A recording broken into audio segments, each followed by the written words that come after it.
at your desk at work, or maybe you're sitting on your couch or driving in your car, and it's not hard to listen. It's not hard even to agree, but the key is we're supposed to go home and do what we heard. James said that faith without works is dead. We're not saved by our works, but true faith, anyone who has truly been saved, is going to want to do good works. They're going to want to be obedient to God. James 1:22, but be doers of the word and not hearers only, deceiving yourself. So the Amplified Bible says, by reasoning which is contrary to the truth. It's interesting that when somebody else isn't obeying, there's no reason for them not to obey. But when we don't obey, we've always made some kind of an excuse for ourselves. And so I want you to really think today, and then you're going to have the whole weekend, you can think about this. How much of what you know are you actually doing? And how often do you say, well, I know I should do this, but I know I shouldn't do this, but. You know, good intentions are not obedience. And good intentions don't bring any reward into our life. It's only obedience that does. James chapter 1 is just full of instructions. It starts out by talking about being patient when you're going through all kinds of trials, knowing that the trying of your faith will work good things. It talks about persevering. It talks about if you don't know what to do, to ask for wisdom. And then further in the book of James, in James chapter 4, it says to know what is good to do and not to do it is sin. So, you know, God actually deals a little differently with people who are ignorant, they don't know that what they're doing is wrong, than he does people who know what they're doing is wrong and do it anyway. The Apostle Paul was a man who was persecuting Christians and hunting them down to be arrested. But after his experience with God on the Damascus Road, where Jesus came to him and said, why are you persecuting me? And he ended up being saved and becoming a great apostle. At one point he said, I received grace from God. He had mercy on me because I was ignorant. Paul was a very strong religious man, and he really truly believed that these Christians were off base and that he was serving God by hunting them down. So he was being disobedient, but he really didn't know it. But that's a different thing than knowing that what you're doing is wrong and doing it anyway. If we have any kind of reverential fear and awe of God, we won't do that. And that's exactly what we're doing when we say, well, I know I shouldn't do this, but. I know I shouldn't buy this, but. I know I should get out of debt, but. I know I should tell the truth in this situation, but. And we could go on and on and on and on. And we all do that from time to time. And really, if we listen to ourselves, we're giving ourselves a good warning. I'm about to make a wrong decision, and I need to make the right decision because the right decision brings a reward. The wrong decision just causes more pain and agony in our lives.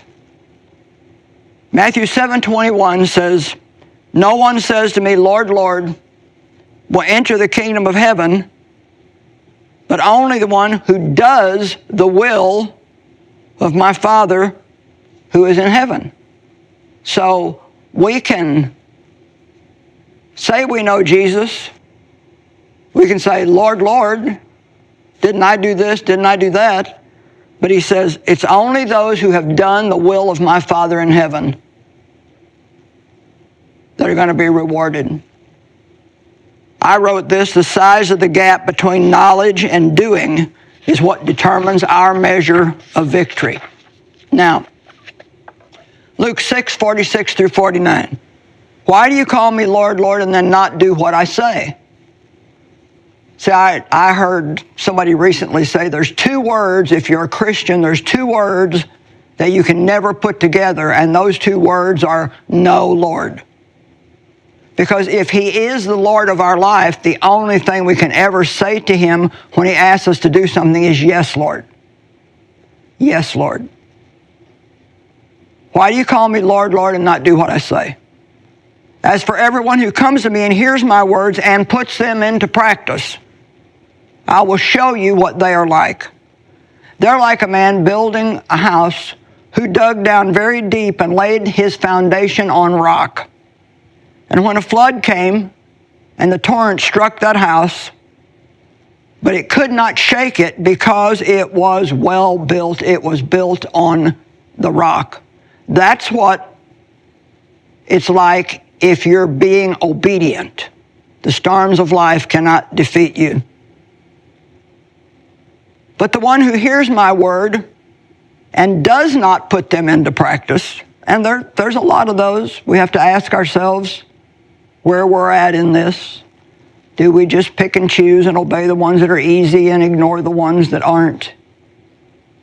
Obedience is a very important subject, and it's something that we need to hear a lot of on a really regular basis, because let me say again, hearing, we can hear the word, we can listen to teaching programs, we can listen to podcasts, we can read our Bible, we can underline in our Bible, but until we do what it says, we're no better than somebody who doesn't believe at all.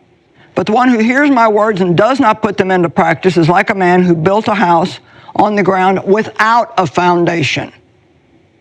You know, nobody gets too excited about foundations, but they're really the most important part of the house. Dave and I have had the pleasure of being able to have a couple of houses built, and you know, I don't remember ever taking somebody out to see my foundation. Now, as the house went up and things were looking pretty, then I would say, you want to come and see my house? But the house is not going to stand if it's not built on a strong foundation. So make sure that you have a strong foundation, that you know what your faith is built on, and that you are in obedience to God. Let me ask you a question. It's a little bit of a challenging one, but one that I think needs to be asked. How many things are you doing that you know you should not be doing?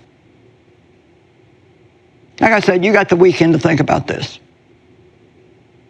How many things do you know you should be doing that you're not doing?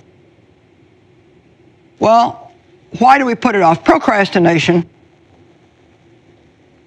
I know I should do that. I'll get around to it. I know I need to lose some weight. I know I need to get out of debt. I know I need to exercise.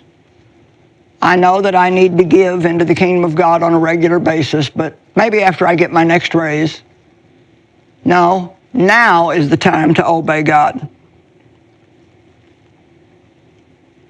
But the man who hears my word and does not put them into practice is like a man who built a house on the ground without a foundation at all. And the moment the storm came, it collapsed and the destruction was complete. The attacks of Satan come, and sometimes we say, why is it that every time I want to do good, something bad happens? Well, the enemy wants to see if you mean business. And God will also let our faith be tested, because it's in our faith being tested that it grows stronger and stronger. For many people watching right now, the only thing that stands between you and great victory in your life is doing what you know to do. Are you a doer of the word? Now, I know, maybe you're tempted to turn the program off right now because you've already thought of 5 or 6 things that you know you should be doing that you're not doing.